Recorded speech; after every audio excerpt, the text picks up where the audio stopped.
Hey everybody, welcome to the lunchtime edition of the Bobby Hesley Show. It's been a while since you've heard from your man Bobby Hesley, at least on a live. I've been doing lots of other posts, the last couple of months, mostly text-based posts. Had a couple good theological discussions.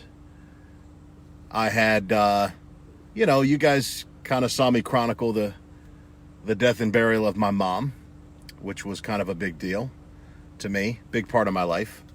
The older you get, guys, the more you realize that a part of life is death. You start to lose people. I just wanted to check in with you guys. Firstly, just to thank everybody for, just hanging in there with me, following my journey with me. Secondly, I just thought I'd check in. I wanted you guys to hear from me. It's been a while. We haven't done this quite a bit. And, just wanted to, see how you guys are doing. I just got out of noon mass. I'm out in Southfield today at the Church of the Transfiguration. It's Old St. Michael's Catholic Church. It's now Church of the Transfiguration, which is kind of funny because it's right across the street from where I graduated at Southfield High. Class of 98, baby. The Southfield High Blue Jays. And I'm actually headed to one of my rehab projects that's literally right down the street on 10 Mile and Southfield Road. So everything kind of happens to be in the same area, which is kind of convenient. So, how's everybody been doing? If you guys have noticed, it's been quite a while since I've actually done a show or a podcast talking about anything that's, related to politics or culture or all the crazy things. We've had a lot of crazy things happen since I last broadcasted. I think the last live I did was, I think the last thing I covered was the Derek Chauvin trial, and that was back in May? Yeah, that was back in May. So it's been a few months, guys. And there's been a reason for that. I did warn you guys. I was always up front. And I always said, after everything that happened with the 2020 election, I said that I was going to be kind of taking a different direction. Not that I'm giving up or quitting or surrendering. It's just that here's what I've kind of realized, since the beginning of the year. I'm still going to get back to covering news and politics and cultural stuff like that because I love doing that. I love thinking out loud. I love giving my spin on things. Oh, from Ave Maria Community. That's nice, Stuart. Yeah, that's awesome. But the thing is, guys, here's what you got to realize. Sometimes I tend to make things look really easy. I show up, I give analysis. It's not always easy as it seems. I mean, it's easy to talk about stuff, but it's not easy to internalize everything I talk about because it really depresses the heck out of me. I have to consume news. For me to have an informed opinion, for me to kind of know what I'm talking about, I have to really consume the news that I report about, and I have to really consume the news that I kind of give my little Bobby Hesley spin on. And that doesn't just pass right through me without consequence, guys. I internalize that. And a lot of times it saddens me and, sometimes almost depresses me. I'm just being transparent. You guys have always known me to be true to you. I always said that I'd be true and honest about everything. And that's another reason why I've kind of taken a little bit of time off from doing it, to be honest. Because it's, I love my country. I love my constitutional rights. And to see what's happening to this country happen and have to read and meditate on it every day, it's like living in a sewer. And it kind of gets to you after a while. You're human. That's kind of the negative reason why you haven't seen a whole lot of news, political posts. It's going to come back. I just got to want to be in the mood to kind of do it when that time comes. Wow, a deer fly just flew on my hand. One of the consequences of having the panoramic sunroof down, bathing in all the sunlight, getting my vitamin D in. But the other reason too, guys, is like I've been saying in some of my written posts and even in some of the videos that you guys have been seeing, is that I've been focused on the things in my life that I have control over, which I got to put an asterisk next to it. Obviously, God's will be done. God's the one who's in control. But the fact is, the Shema of Israel says, "Hear, O Israel, our Lord and God is one. You are to love the Lord your God with all your heart, with all your mind, with all your soul, with all your strength." God gave us brains, folks. He did give us brains. And as Christians, we're not supposed to just lay around and pray that everything get worked out. God's not a genie in a bottle. He's not a kind, long, white-bearded grandfather floating up in the clouds just waiting to grant our wishes. No, we have to put feet to our prayers. There is power in prayer. We do have to rely on God, but we have to do our part. And that's one of the favorite miracles of Jesus in the Gospels, is in Matthew chapter 9, when They brought the paralytic to Jesus, all of his friends, Matthew 9, verse 8-ish. And notice what Jesus said to him. Once he healed the paralytic, he said, pick up your mat and go home. Why did Jesus say that? Why did Jesus kick him out of the venue that he just made a public spectacle of by healing this man who was crippled? Because his friends brought him to Jesus. In other words, he had to rely on the strength and the kindness and the care and the goodwill of his friends to bring him to Jesus. Why? Because he couldn't do it himself. He didn't have the power to walk of his own accord.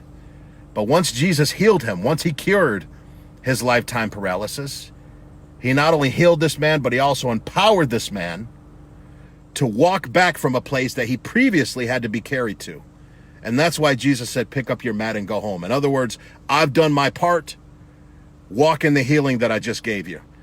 It's time for you to put some feet to the prayers of you and your friends, because I'm sure they've been praying for years for you to be healed of your paralysis. Well, I, who is God in the flesh, answered you in their prayers today. And now that I have answered your prayers, it's time for you to put some feet to your prayers. So pick up that mat that carried you here and go home. I am going to overturn nature. That mat that carried you here, I now want you to carry that mat home. Isn't that a reversal of nature? And that's what it's all about, folks. It's time for us to put on our big boy and our big girl pants and do our part. We have to cooperate with God.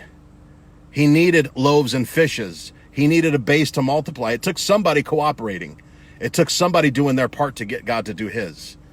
Am I saying that we earn God's grace, love, and salvation? Absolutely not. We don't believe that. That's why the Catholic Church baptizes babies, to prove that we are not saved by our own works. What better way to prove that we're not saved by our own works? By baptizing babies, right? We don't just say that, we liturgically prove it in our worship. But that's a whole nother video, infant baptism. You guys notice I've been pretty theological lately, because that's really the core of who I am. That's my other 99%. I love the faith, I love theology, I love Catholicism. And right now, I have been doing a lot, guys. I've got, oh man, I'm in the middle of 7 rehabs right now. My real estate business has been going very well. And it's funny because a few days ago marked the 1-year anniversary of when I actually got back from Thailand. I better get rolling because I got to meet my 1 o'clock here. But a few days ago marked the 1-year anniversary of when I got back from Thailand. You know, I pretty much lost all of 2020. Well, a lot of people did. A lot of people lost the year 2020. I better roll up this thing if it starts getting too loud. But a lot of people lost 2020. I was one of them. When I got back in Q4 of 2020 in the 4th quarter, I kind of it took me a good 4 months to get settled back into my routine, and honestly to get cranking with real estate again, because, you know, it hit, you know, COVID hit right during that time. And so it took a while, but it took me a year to get everything dialed in, and it's been firing on all cylinder, guys. And in some future videos, maybe one thing I'll do is I'll take you guys on some of my rehabs. I'm actually heading to one of them right now. You know, I'm not just some political guy. I'm really not. I'm an entrepreneur. I'm a practicing Catholic. I'm going to be letting you guys into that other part of my life as well. But I really hope that you guys have been focused on all those things that are within your control. I hope you've been focused on maximizing whatever job or business that you have.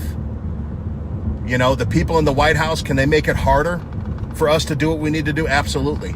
But I truly believe that because we live in America, they cannot make it impossible. They can make it hard by raising your taxes, putting stupid regulations in place that make it harder to do business. Yes, they can do all that, but they can't make it impossible. They can do shutdowns, they can do lockdowns. That makes things hard. And there were a lot of people that were put out of business because of that.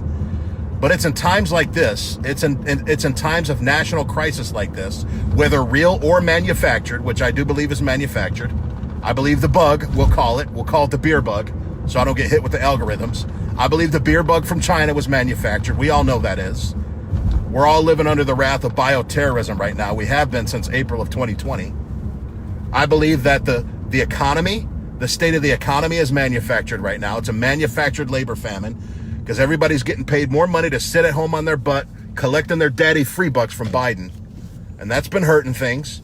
That's a manufactured labor famine in true communist fashion. But that doesn't mean that you still can't optimize your life. You guys realize that Dale Carnegie and JP Morgan and some of the most legendary billionaires and influencers of economies made their fortunes during times of crisis. Why? Because it forced them to be the best that they could. It forced them to be resourceful. It forced them to be innovative. It forced them to be competitive.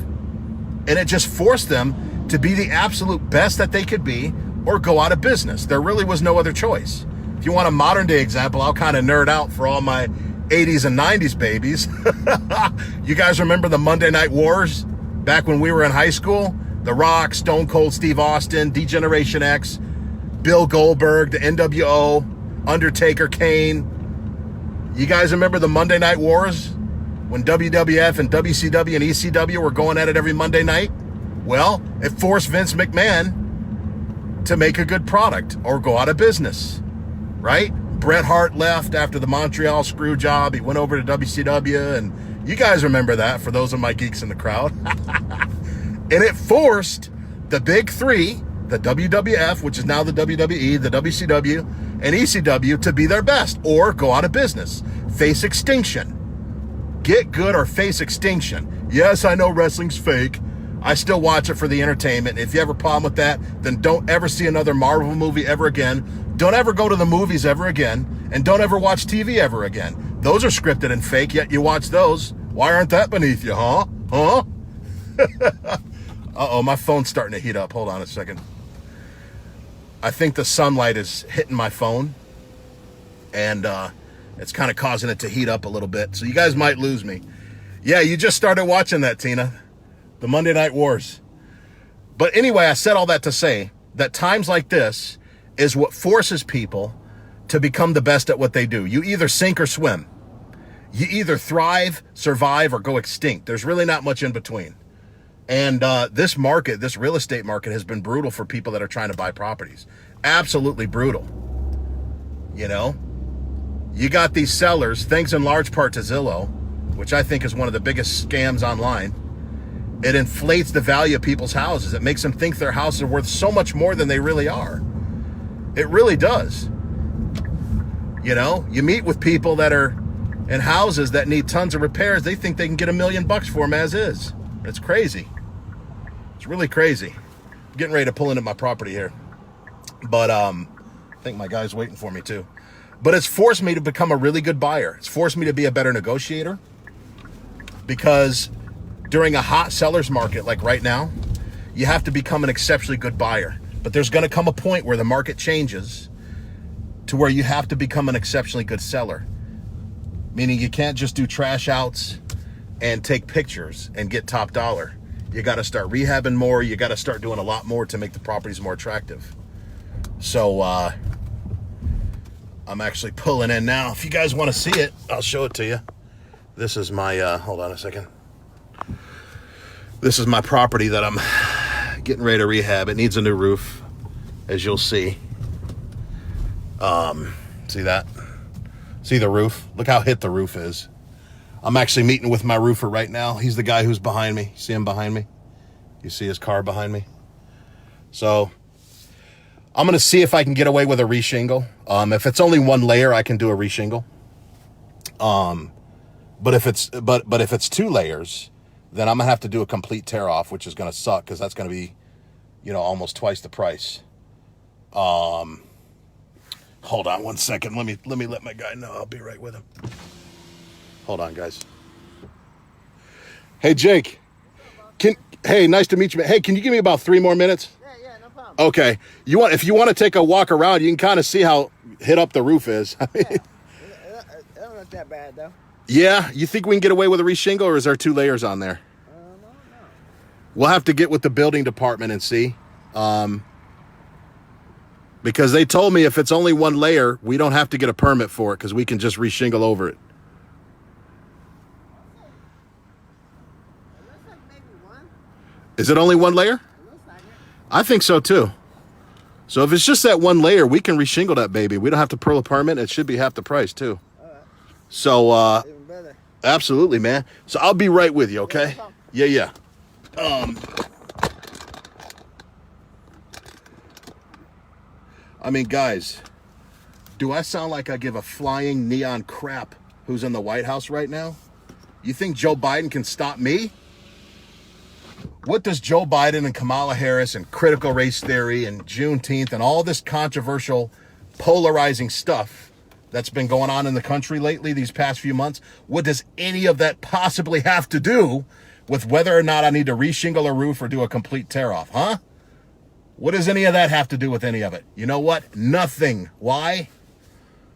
Because I'm focused on the things in my life that I can control, no matter who's in the White House, no matter who's up in Lansing, no matter who's the senator, no matter what's going on, no matter what nonsense CNN is talking about.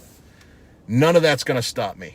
Can it slow me down? Can it annoy the heck out of me? Yeah, but it ain't going to stop me. And you know what? It can't stop you either. So, it was good seeing everybody. Just wanted to check in with you guys. I'm still alive. No news is always good news with your man, Bobby Hesley. And I better not keep my roofer waiting. We're going to walk the house, and we're going to get some estimates, and we're going to get the dumpster in the driveway, and we're going to get this thing looking really, really good. We're going to improve the neighborhood. It's a pretty sweet neighborhood I'm in, too. I grew up not too far from here, too. I was on 10 Mile in Greenfield for a while. When I was younger, we lived there for a few years. This is out in Southfield, right around the 10 Mile Southfield Road. Anyway, guys, never leave a gentleman waiting. So I'll see you guys in the next video. I love you. Like and share this video. Subscribe to all my social media. You'll be seeing more of me, just kind of in a different light.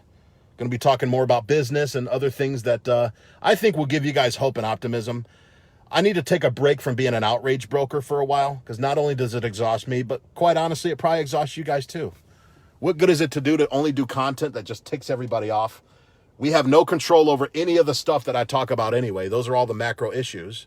So we'll be talking about some micro issues that we all have control over. All right, guys, I love you. Have a great lunch, and I will see you on the next video. Peace.